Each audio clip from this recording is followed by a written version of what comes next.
Good morning and welcome to the WTW Third Quarter 2025 Earnings Call. Please refer to the WTWcode.com for the press release and supplemental information that was issued earlier today. Today's call is being recorded and will be available for the next 3 months on WTW's website.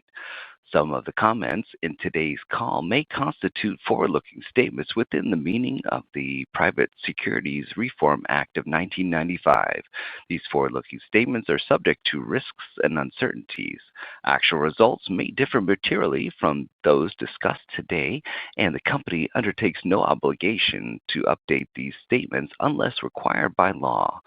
For a more detailed discussion of these and other risk factors, investors should review the forward-looking statements section of the earnings press release issued this morning, as well as in the most recent Form 10-K and other subsequent WTW securities filings, SEC filings. During the call, certain non-GAAP financial measures may be discussed. To provide direct comparability with prior periods, all commentary regarding the company's revenue growth results will be on a non-GAAP organic basis, unless specifically stated otherwise. For reconciliations of the non-GAAP measures, as well as other information regarding these measures, please refer to the most recent earnings release and other materials in the investor relations sections of the company's website. I'll now turn the call over to Carl Hess, WTW Executive Officer. Please go ahead, sir.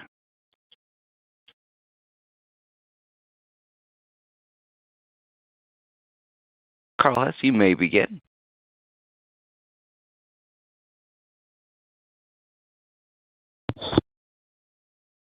Good morning, everyone, and thank you for joining us for WTW's Third Quarter 2025 Earnings Call. Joining me today is Andrew Krasner, our Chief Financial Officer. Julie Gebauer, our President of Health, Wealth, and Career, and Lucy Clark, our President of Risk and Broking, are also joining us for our Q&A session. We delivered another quarter of solid results, driven by consistent and strong execution of our strategy. In the third quarter, we generated 5% organic growth, 230 basis points of adjusted operating margin expansion, and adjusted EPS of $3.07, up 11% year-over-year. We've sustained our momentum in the market and remain on track to deliver our full-year financial objectives. I want to thank all my WTW colleagues for their hard work and dedication to achieving our strategic and financial goals. As these results show, the strategy we laid out nearly 1 year ago to accelerate performance, enhance efficiency, and optimize our portfolio continues to drive value for all our stakeholders, despite the volatile macroeconomic environment. Against that backdrop, I'd like to provide some observations on current market conditions. Concerns about global trade, inflation, and geopolitical conditions remain, creating both opportunities and challenges. On one hand, some clients are looking for support to manage the related people and risk issues, and on the other, some companies are continuing to limit discretionary spending. We continue to monitor relevant economic indicators such as employment levels, which may affect our business prospects over the short term. In addition, we're facing headwinds from declining rates in certain segments of the commercial insurance market across various geographies. In the face of this dynamic environment, our businesses continue to be resilient as we remain intensely focused on providing relevant services that deliver value to our clients. Health, Wealth, and Career delivered steady 4% organic growth, or 5% when excluding book of business settlement activity and interest income, with strong margin expansion. These results reflect our diversified and recurring revenue base and disciplined cost management. Like last quarter, we saw robust demand for our solutions that help clients manage their healthcare costs, de-risk their defined benefit pension plans, and adapt to new legislative and regulatory requirements such as the EU Pay Transparency Directive. We also experienced an increase in M&A due diligence and integration work, as well as in workforce management support. Our suite of technology tools continues to be a prominent factor in our success. For example, our talent flow analysis utilizes web crawling and data mining to identify clients' real competition for talent, which is essential for meaningful benchmarking. And our health and benefits Scout tool informs health plan design through an in-depth evaluation of healthcare access, quality, and cost based on a client's workforce location, demographics, claimed experience, and more. Through predictive analytics, we help forecast benefits cost and attrition risks, identify skills gaps, and detect pay equity issues. We're also using AI tools to improve the employee experience. In risk and broking, we generated 6% organic growth in the quarter and expanded adjusted operating margins by 70 basis points. This marks the 11th consecutive quarter that our corporate risk and broking business recorded high single-digit growth, excluding the impacts of book of business activity and interest income. I'm pleased with the strong returns on our investments in talent and innovation, and we continue to look for opportunities to invest further. In particular, our investments in digital tools, AI, and automation have helped R&B capture growth opportunities and create efficiencies. As declining rates continue to pressure certain areas of the market, the impact of these investments has been increasingly valuable in driving meaningful efficiency gains and advancing our progress on delivering 100 basis points of annual average adjusted operating margin expansion in R&B over the medium term. We continue to launch a steady cadence of new tools and products that support our growth and margin objectives. For example, we recently launched the newest version of Radar, an end-to-end rating and analytics software widely used by insurers. Radar 5 brings advanced capabilities, including Gen AI techniques, to provide greater speed and agility for pricing, portfolio management, claims, and underwriting, enabling insurers to unlock smarter, data-driven decision-making at scale. We also launched Gemini, our global digital placement facility, in the quarter.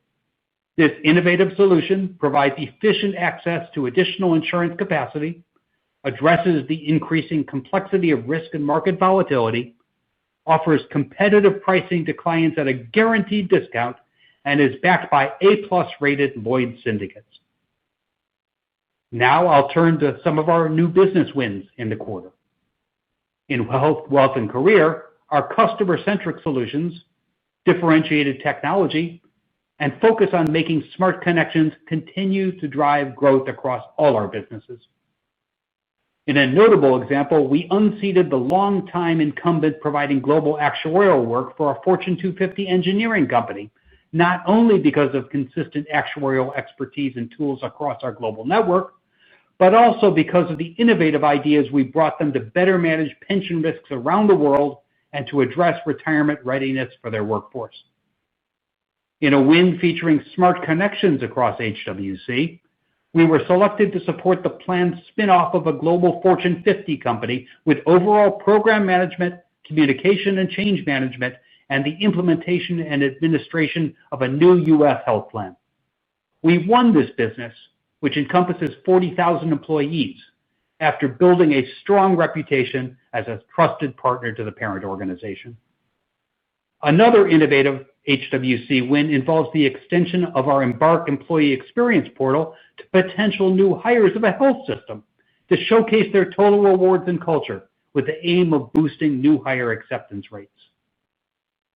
In risk and broking, our specialization strategy and our ability to offer differentiated value through our technical expertise, global collaboration, and client-centric solutions continue to be key factors in bringing in new business. For example, in CRB, despite a challenging risk environment, we covered property damage, business interruption, and liability insurance for an energy portfolio in Eastern Europe. The client reached out to us directly, as our technical knowledge of these types of assets and our global industry relationships are well known in the marketplace, highlighting the value of our specialization strategy. We also secured a significant new mandate in Europe covering property damage and business interruption for a leader in the electric vehicle sector. Teams from different regions coordinated to identify and address gaps in the client's coverage while achieving a premium reduction, all in just 3 weeks. This win underscores our ability to deliver cost-efficient solutions to support high-growth, innovation-driven clients with complex coverage needs. Before turning it over to Andrew, I want to provide an update on WeDo, our enterprise delivery organization. We were especially pleased with the margin expansion we delivered this quarter across the business. Over the past quarter, and as we look ahead, WeDo is helping us continue to improve how we operate, leveraging automation and AI to enhance efficiency and deliver savings.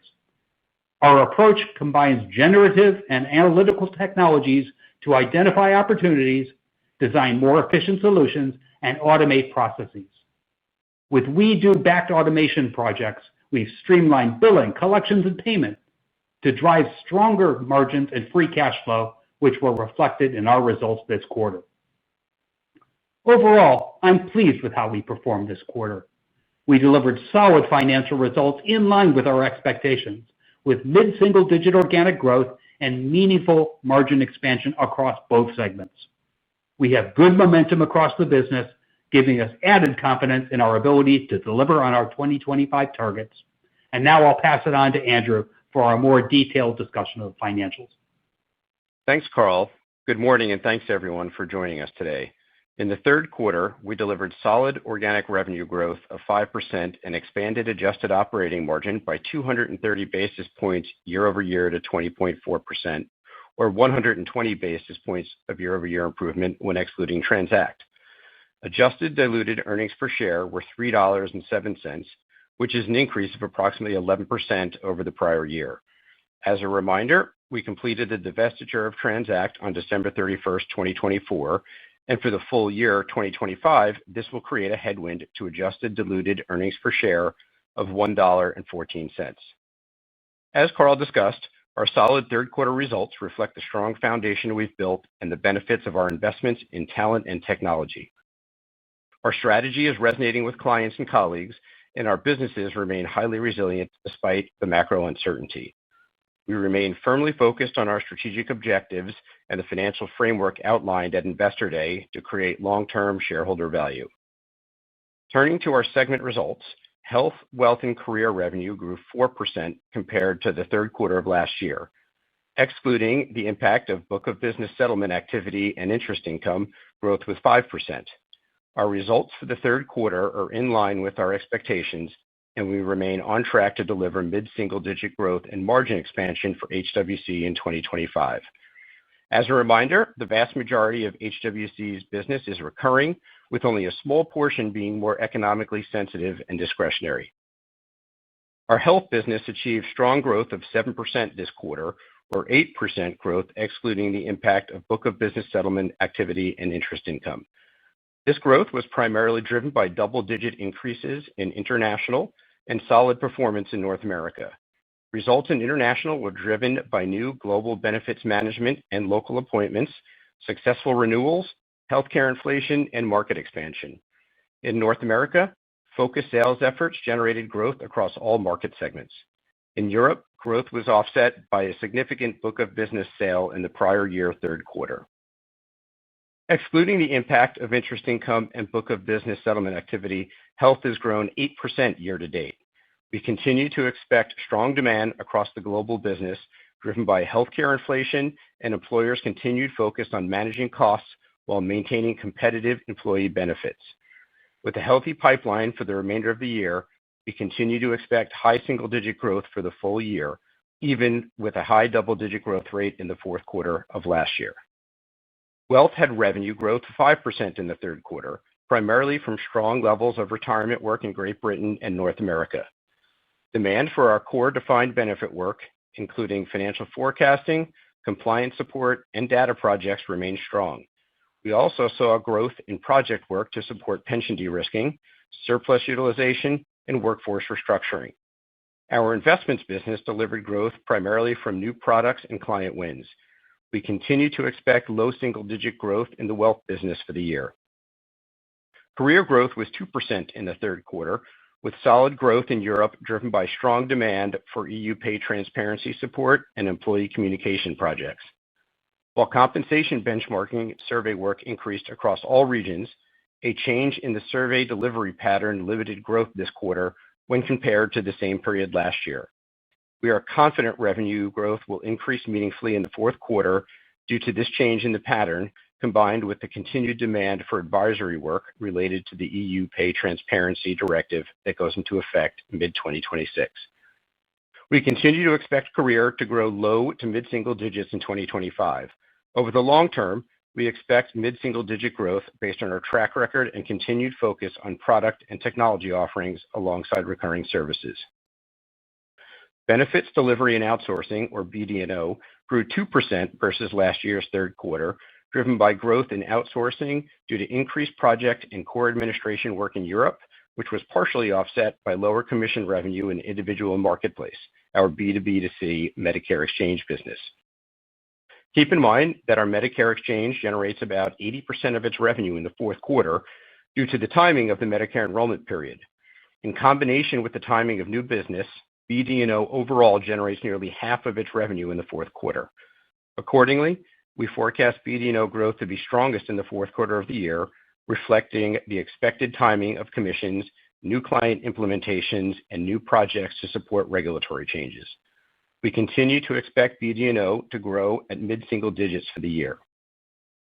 HWC's operating margin in the third quarter was 28.6%, an increase of 390 basis points compared to the prior year, or an increase of 100 basis points excluding the impact of the Transact divestiture.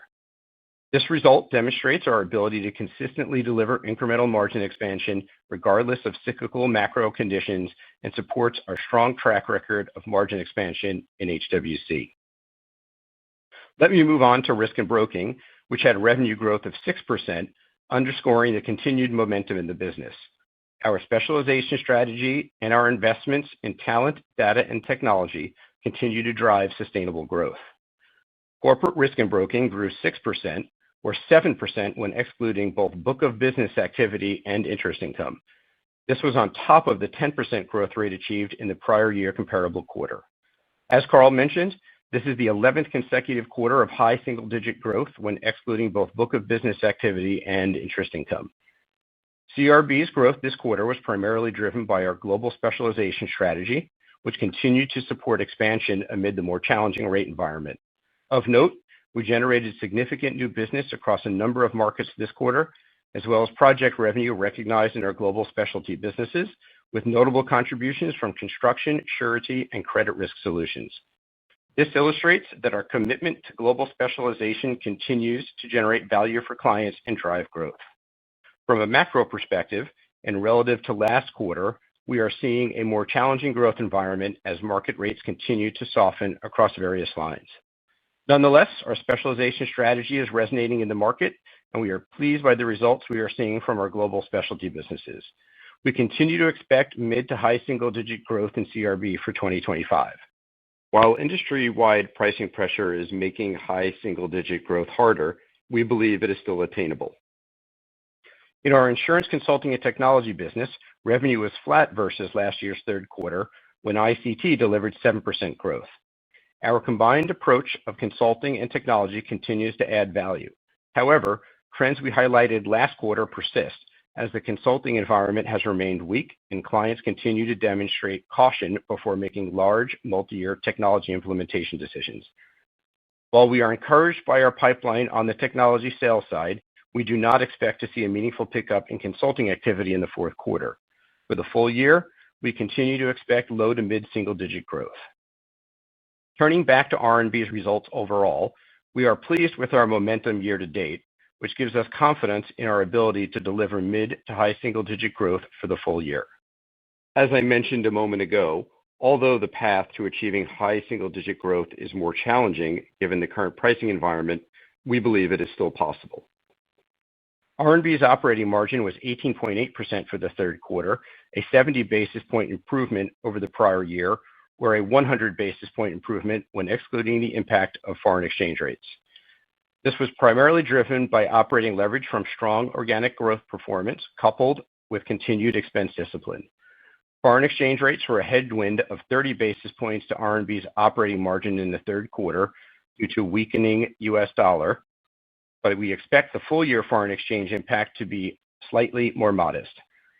So far this year, we achieved 90 basis points of operating margin improvement in R&B, or 120 basis points excluding the impact of foreign currency, and we are committed to delivering 100 basis points of average annual adjusted operating margin expansion over the next 3 years. As Carl highlighted earlier, investments we've made in our technology capabilities continue to provide value and provide a strong platform for us to deliver ongoing operating leverage and efficiencies across the business. Finally, I will give some additional color on our enterprise-level results. Adjusted operating margin for the third quarter was 20.4%, a 230 basis point improvement over the prior year, reflecting strong margin expansion in the segments and prudent business expense management supported in part by our WeDo initiative.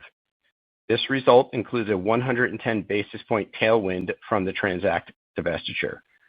As we enter Q4, our seasonally strongest quarter of the year, all our businesses are operating with continued discipline and rigor, leaving us confident in our ability to continue to expand margins. Foreign currency was a 4-cent tailwind to adjusted EPS for the quarter and a 5-cent headwind year-to-date in 2025. The U.S. dollar has been weakening during the quarter, so I want to give you some additional color on foreign exchange. At the current spot rates, we expect a foreign currency tailwind to adjusted EPS of approximately 15 cents in the fourth quarter and approximately 10 cents for the full year. Of course, the impact may fluctuate throughout the remainder of the year. Our U.S. GAAP tax rate for the quarter was 19.7% versus 16.1% in the prior year. Our adjusted tax rate for the quarter was 22.4% compared to 19.7% for the third quarter of 2024. We expect our full-year 2025 tax rate to be relatively consistent with the prior full-year rate. We generated free cash flow of $838 million for the 9 months ending September 30th, 2025, an increase of $114 million from the prior year. This was driven by operating margin expansion and reduced transformation program cash costs. The favorable second-half setup we anticipated began to play out this quarter. As we previously noted, the remaining transformation costs continue to abate, and the divestiture of Transact will act as a tailwind to free cash flow as we lap the prior year fourth quarter, in which that business recorded net cash outflows. We remain on track to deliver our objective of annual free cash flow margin expansion. During the quarter, we returned $690 million to our shareholders via share repurchases of $600 million and dividends of $90 million. We continue to view share repurchases as one of our primary methods of capital return and an attractive use of capital to efficiently deliver value to WTW shareholders. We continue to expect share repurchases to total approximately $1.5 billion in 2025, subject to market conditions and potential capital allocation to inorganic investment opportunities. Looking ahead, we're confident our balanced and disciplined capital allocation approach will generate long-term shareholder value. We'll continue to be selective as we invest in talent and in our platform to ensure we're driving sustainable growth and margin expansion. In closing, we are pleased by our performance year-to-date in 2025. We are increasingly seeing the execution of our strategy manifest in our results, giving us solid momentum as we enter the fourth quarter.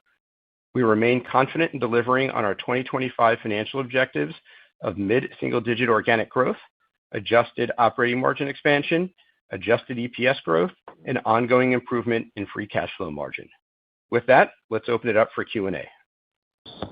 Certainly. And ladies and gentlemen, we ask that you please limit yourselves to one question and one follow-up. You may get back in the queue as time allows. Our first question comes from the line of Gregory Peters from Raymond James. Your question, please. Great. Good morning, everyone. So for the first question, I'm going to focus in on the Risk and Broking organic revenue results. I appreciate the color both you, Carl, and Andrew made, specifically on the new business. And I guess what I'm getting at is how much of the the third quarter result reflected sort of unusual wins that won't recur or come at it a different way. You mentioned project-based placements. Were those unusual relative to other quarters?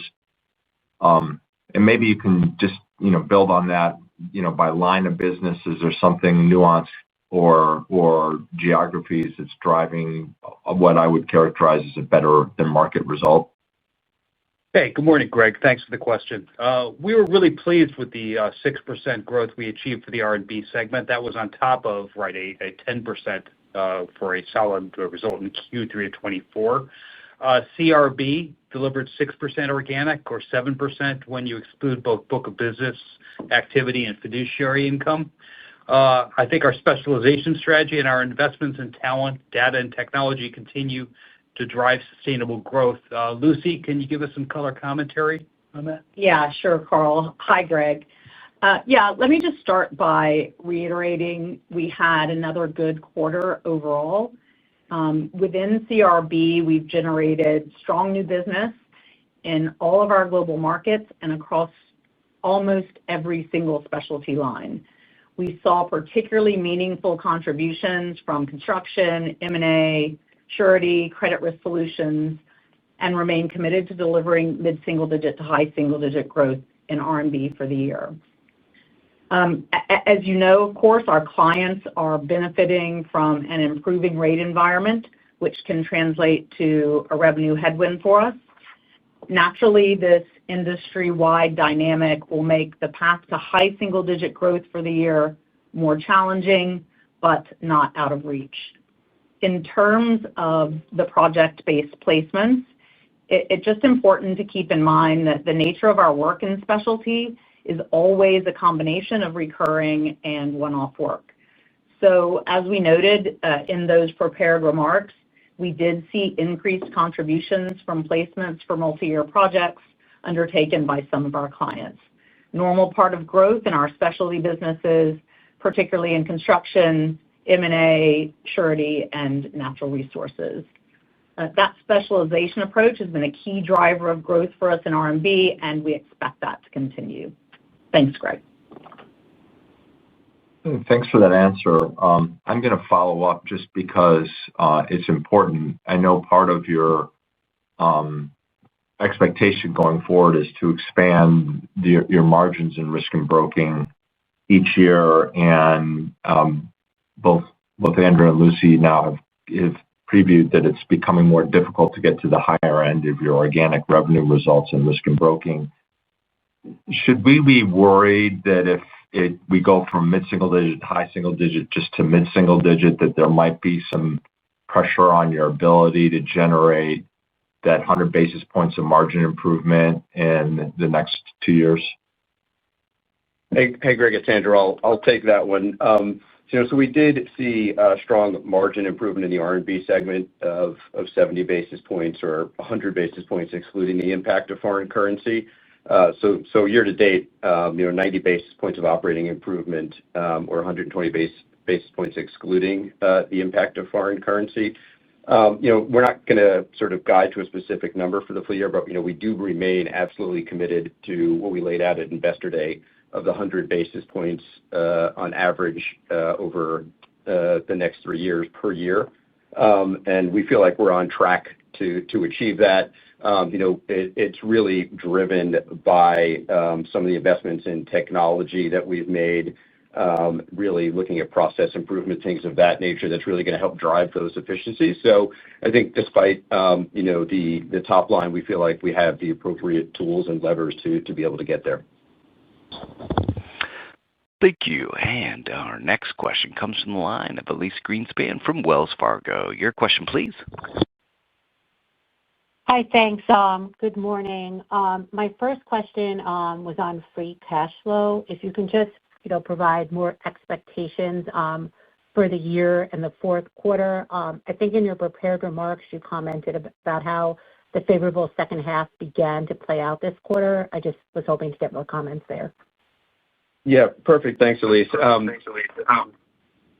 Our view has not changed from what we shared last quarter. The favorable second half setup that we flagged continues to play out. Through the third quarter year to date, we had $838 million in free cash flow, which is a $114 million year-over-year increase. That was driven by operating margin expansion and reduced transformation cash costs. Looking at the fourth quarter, the remaining transformation cash costs will continue to abate, and the divestiture of Transact will act as a tailwind as we lap the prior year fourth quarter. So taken together, we remain confident in our ability to deliver free cash flow margin expansion, not just in 2025, but beyond as well, and just continue to build on that momentum. Thanks. And then my second question, I was just hoping you guys would provide what the insurance pricing headwind was in the third quarter. And also, was that similar to the second quarter or worse? Hey, Elise, it's Lucy. Thanks for the question.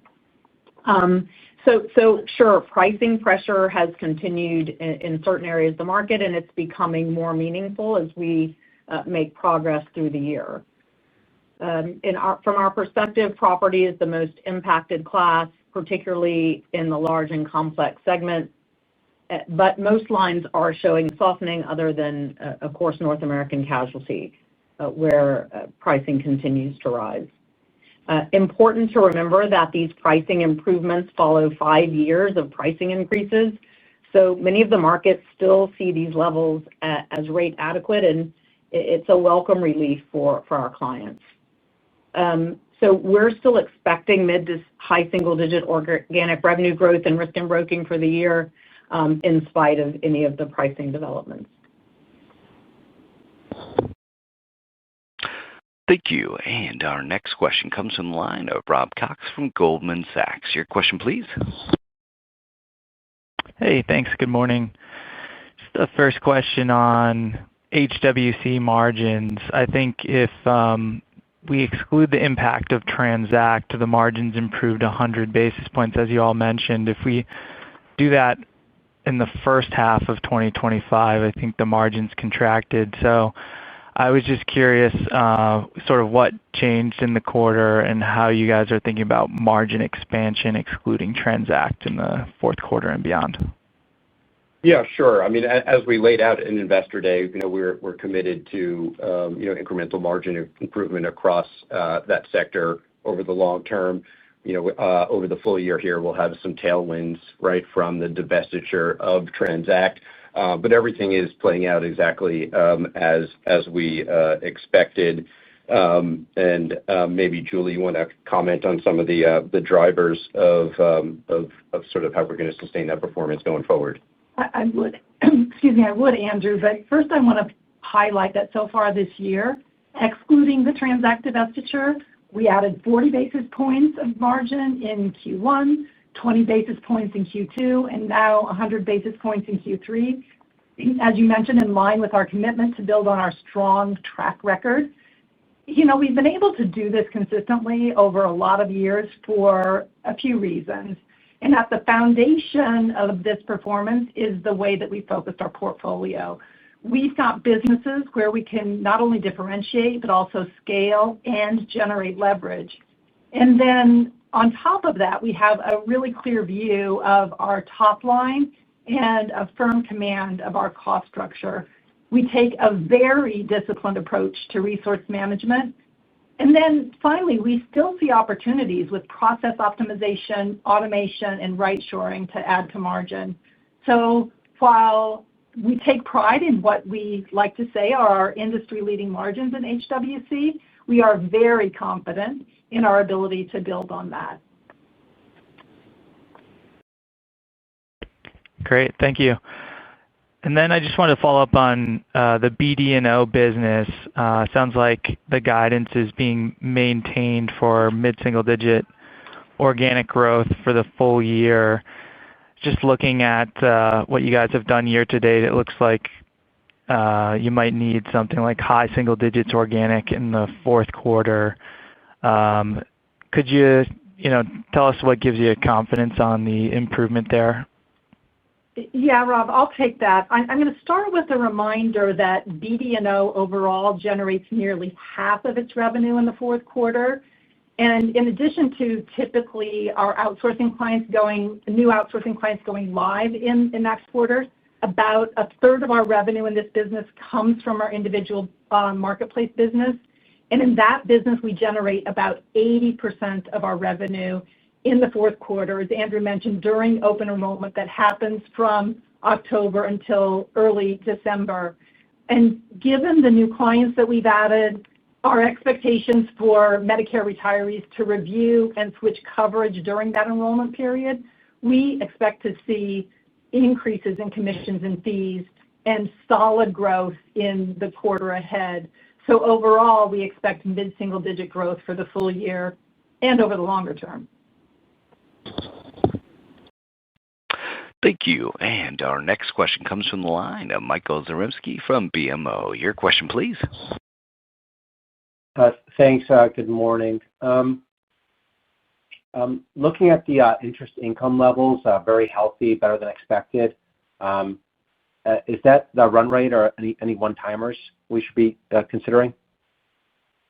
No specific one-timers, but it's important to keep in mind that some of the investment income is driven by sort of where the cash balances are held across jurisdictions, and interest rates vary by geography. So sometimes geographic mix of business can have an impact there. So I think that's the only nuance I'd call out there. Okay, so I guess I'll take that as we'll kind of use it as directionally the run rate. A follow-up to Greg Peters' question earlier, and just not trying to split hairs, and we love when you give extra color, but in the R&B segment, when you mentioned the project-based placements and specialty, which is great color, it just leads to the question, does project-based mean like more non-recurring or one-time that we should kind of be considering in our run rate on a go-forward? So just wanted to try to ask that one last time to make sure we're not missing new wording. Hi. It's just one last time. Hi, it's Lucy. Thanks for the question. Yeah, you're right. It does mean one-time revenue, but we always have one-time revenue. The nature of our work in specialty is a combination of recurring and one-time revenue. We just saw increased contributions from the placement of multi-year projects in the quarter, so we called it out. It's a normal part of the growth in specialty business. Thanks. Thank you. And our next question comes from the line of Paul Newsome from Piper. Your question, please. Good morning. Thanks for the call. I was hoping you could talk a little bit about the war for talent. I see a lot of headlines, particularly on the property casualty side of the house, about folks getting hired back and forth. And where do you think Willis fits within that? And do you think we're seeing a heightened level of poaching back and forth? Yeah, thanks for the question. We are really happy with our ability to attract and retain top talent. As Lucy shared after she joined last year, right, the success of our strategy over the last 4 years and the world-class resources we've developed to serve clients, they're highly attractive to prospective employees. We continue to hire strategically with a focus on bringing in accretive talent, especially within our specialty lines and geographies. More broadly, we continue to make investments in the fastest growing and most profitable areas of our business. And so we remain very excited about the innovation fostered by both these investments and the new talent in the organization. It's helping us realize significant opportunities to accelerate profitable growth and to enhance our margins. So do you think you're getting kind of more than your fair share at this point, or do you think you're sort of reached a point where you're kind of at your steady state of continued growth? I'll just pick up on that. Thanks. So of course, our people are it for us, and our business is built around talent. Incredibly proud of the people who work here and how they look after our clients. That really strong focus on talent has been the key driver of our organic growth, and of course, particularly for new business growth over the last few years. We will continue to complement our existing talent by making strategic hires in the areas we think that they'll be most impactful, both in terms of geography and specialty. It's proven to be a real successful strategy for us, and we'll continue to execute on that. Thanks. Thank you. And our next question comes from the line of David Motemaden from Evercore ISI. Your question, please. Hey, thanks. Good morning. I had a question just on some of the R&B commentary just around the path to achieving the high single-digit growth, just getting more challenging given the current pricing environment. And I'm not so much focused on fourth quarter, but just thinking bigger picture about the mid-single-digit to high single-digit growth targets you guys had laid out at your investor day about a year ago within R&B. Just given the current environment and the direction of travel, I guess, how are you thinking about that target? Is it still that mid-single to high single, mid-single? Is low single digit on the table? Just interested in your thoughts on that. Yeah, I mean, stepping back, right? Our solid performance this year, reflects the success of the specialization strategy and demonstrated by 6%. The solid 6% we got out of CRB, that's 7% when you exclude book of business and fiduciary income for the quarter.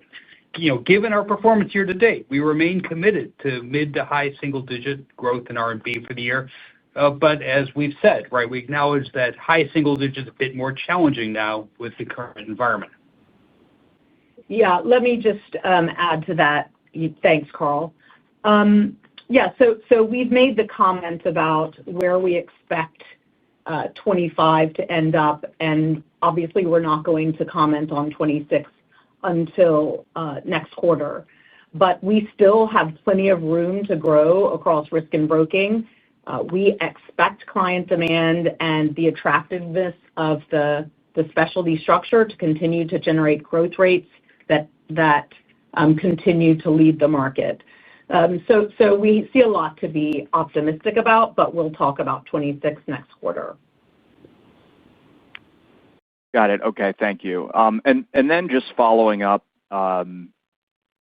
just seeing an economy that looks like capital spending and spending is still solid, but then employment growth, which Carl, you mentioned, that's slowed a bit. And hear you loud and clear that HWC is vastly recurring in nature if I think about their revenues. But could you just help me think about just general employment levels and how that might impact some of the contracts that you have, particularly in BD&O, even if it is recurring? Are there different bands there that can tweak up and down based on your client employment levels? Or could you just help me think through the sensitivity of your businesses to that? Yeah, David, I'll pick up on that one.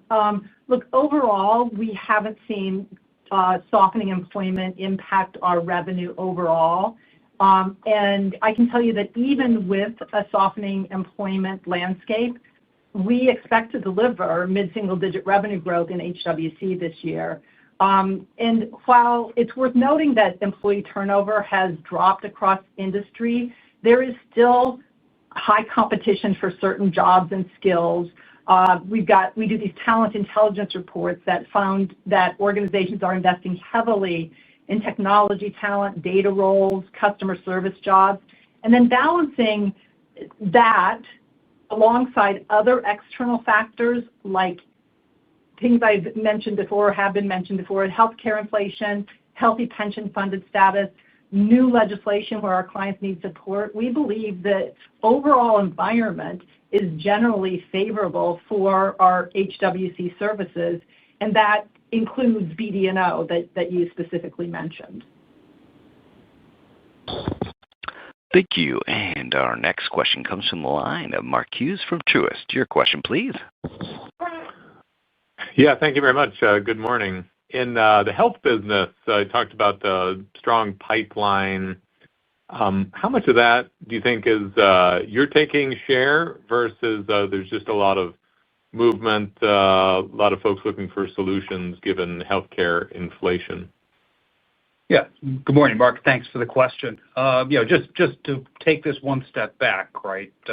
The health business had 7% for the quarter, and that's 8% before when you exclude book settlement, and really reflecting broad-based growth across all regions. We think our strategy is continuing to yield meaningful results.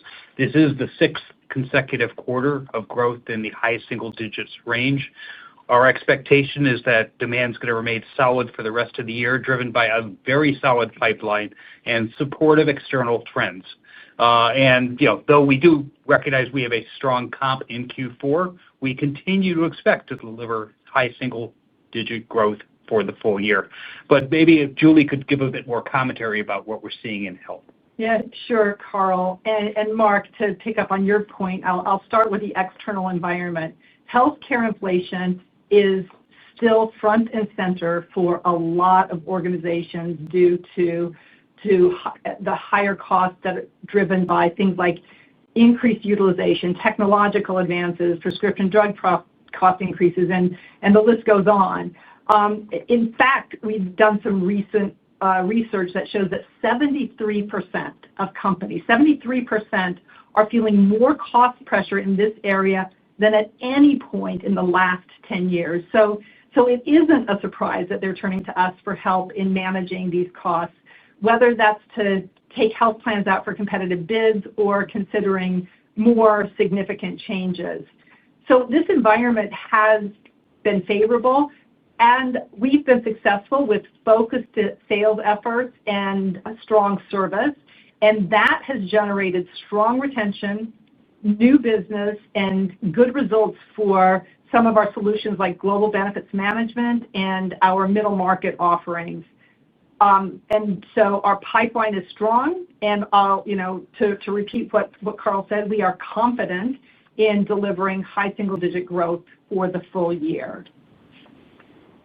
Very good. And then in the retirement business, what is the prospects for continued project work if interest rates are going to be declining here? Presumably, most pension funds are doing pretty well, but how does 2026 shape up relative to 2025 on that front? Yeah, and again, let's ground this where we're starting from. Wealth generated 5% organic for the quarter, driven by strength in retirement, new clients in core DB services and LifeSight, and to your point, expanded project work for existing clients, right? Our investments business is delivering growth from new products and client wins. We continue to expect low single-digit growth for the year and over the long term. And Julie, what are we seeing on the ground, and what do we think about the future? Yeah. I'd like to actually break this into three pieces: the core defined benefit work, emerging work in the defined contribution area, and then developing product solutions in the investments area. So starting with core defined benefit, we have added more clients in our target market, and to the point that's been made already, conducted more project work. That includes not only de-risking, which is interest rate dependent, but de-risking readiness for the future, doing things like data cleanup, helping clients with workforce management projects, and doing work to support the adoption of new legislation. We have very good momentum going in this area, and we expect these trends to continue. Now, in defined contribution, we are live with our LifeSight solution in 12 countries now, and we continue to add clients and assets under management. At the end of the quarter, last quarter, our assets under management across our master trust type arrangements was over $42 billion. And then we've seen strong performance in our new product launches in our investments business. I want to highlight what I think is a really exciting example, where we launched funds in collaboration with BlackRock for our clients' international defined contribution pension plans. And that has been seeded with over $1 billion in assets from a client headquartered in the Middle East. So with developments like this, we expect our wealth businesses to grow revenue steadily in the short to medium term. Growth is expected to accelerate over the medium to long term as we build in some of these faster growing areas that I've mentioned. And I'll just close with the momentum that we have this year. We're expecting results to be at the top end of the low single-digit range. Thank you. And our next question comes from the line of Ryan Tunis from Cantor. Your question, please. Hey, thanks. Just one from me. So in risk and broking, the 7% organic, could you give us some idea of geographically how the U.S. fits in there versus international? Yeah. So we saw growth across all of our geographies. We're happy with how all of the businesses performed, but don't get into the detail on geography by geography basis. The U.S. is about less than half of the total portfolio that we have within that business. So again, well diversified across geographies, lines of business, markets, and property casualty splits, and that's served us well. So I'm so sorry, but seems like broadly that's where we're seeing some pressure with brokerage organic just on the U.S. side. So you're saying that we should assume that U.S. is running somewhere in your 7% organic? No, that's not what we're saying. We saw particularly good performances from the UK and GB and international, and we had some outperformances there. Thanks.